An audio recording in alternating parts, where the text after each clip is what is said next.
From CIJA, I'm Martin, and this is Canadian Jewish Views. In these videos, we talk about stuff that we hope interests members of Canada's Jewish community just like you. If you like what we do, please like this page.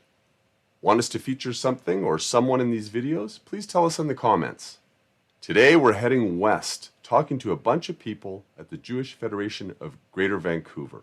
It's a wonderful community in BC, but please don't take my word for it.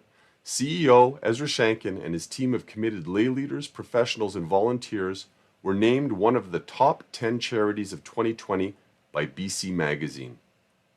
You'll see why. Keep watching. We have a 3,000-year unbroken chain of tradition that we have the privilege as both volunteers, as community members, and as staff to continue that work today in one of the most vibrant and beautiful times to be Jewish. Community for me is about how it is that we take those pieces, that shared sense of history, that shared historical memory, and turn it into actions that'll make people's lives better. If you're not involved and open to things and willing to give, you don't get. I got a lot out of it. As I said, the whole corny phrase is you get more than you give.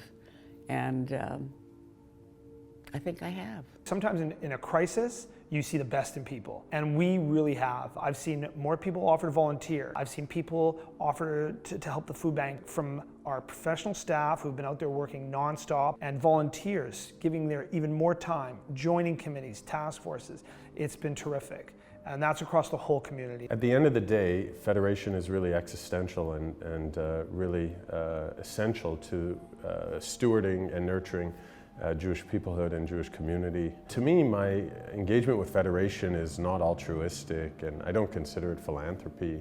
I consider it simply taking care of my responsibility.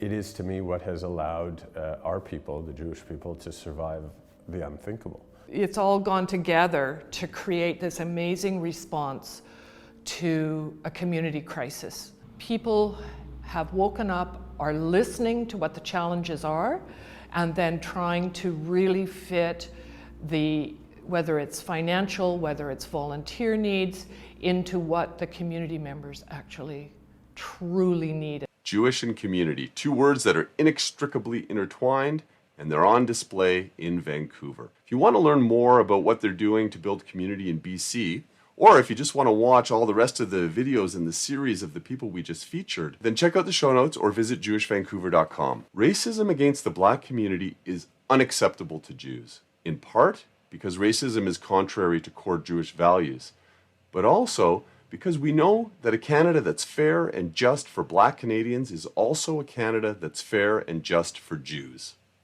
and Sikhs, and Muslims, and members of the LGBTQ2+ community, and women, and any group who's had to struggle for their voice to be heard or for a seat at the table. We've been working closely with the Canadian Association of Black Lawyers, in conjunction with CIJA's legal task force, to support calls for concrete action, and we were pleased to see several of those proposals reflected in yesterday's throne speech.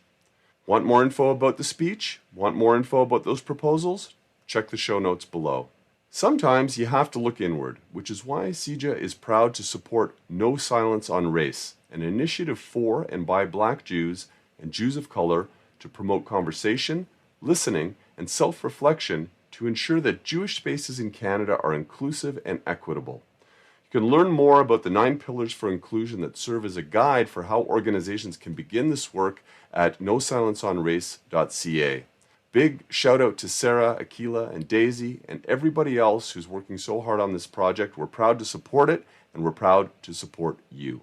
They're going to the polls in BC in a couple of weeks, and to tell you all about it, I've invited my colleague Nico Slabinski, director of our office in the Pacific region. We're heading back to the polls in British Columbia. General voting day will be on October 24th, 2020. Advanced voting period will begin on October 15th and end on October 21st. These are unprecedented times, and to ensure that our community is aware of all the voting options available to them, we're going to be working closely with Elections BC. Part of that is our BC Elections Hub. It will be launching very soon. For more information, you can also visit www.elections.bc.ca. Thanks, Nico. And a big thank you to you, Becky, and to you, Wendy, in Vancouver, and you know what for. And a shout out to our friend Mark all the way across the other side of the country in the Atlantic region. Thanks for watching, Mark. Hey, keep an eye on the CIJA Facebook page next week. You remember David Matlow? We received so much positive feedback about his appearance in Season 1 that we decided to work with David to produce a 6-part mini-series called Herzl Explained. Zionism is a powerful idea, and we examine it through David's collection of Herzl memorabilia, which is the largest in the world.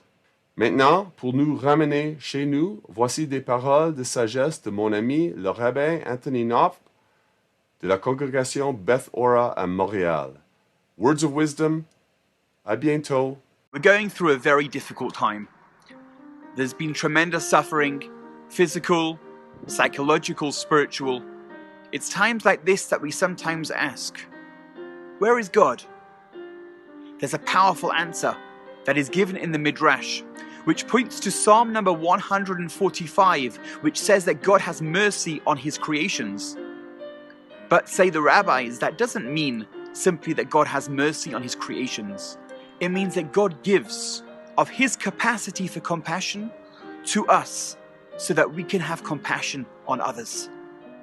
May God continue to bless us at this time so that we can show kindness to others and so that we can do the good that God needs us to do.